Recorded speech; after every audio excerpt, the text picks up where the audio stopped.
Good day mga idol, update na tayo dito sa ating party light laser dito na merong LED light. So may naghahanap kasi ng ano natin, yung mini laser natin na isa, kaso lang naubusan ng stock. So meron tayo ditong ganitong klaseng laser. Mas maganda ito mga idol dahil meron siyang remote, meron din siyang built-in fan, yung ganitong klaseng party light laser natin, tapos may LED light siya. So maliwanag rin yung ganitong klaseng party light laser natin.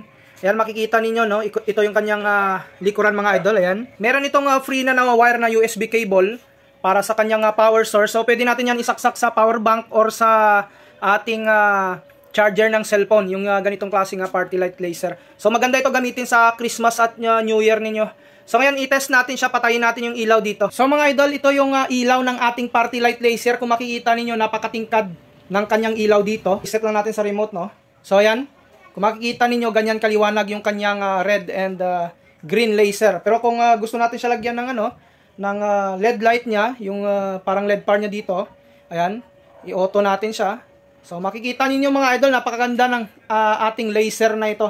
So medyo pricey lamang ito sa isang laser natin, pero at least maganda yung ganitong klaseng laser natin. So sa mga gusto pa lang mag-order nito, paki-click lamang yung yellow basket sa video natin about sa party light laser natin na ito.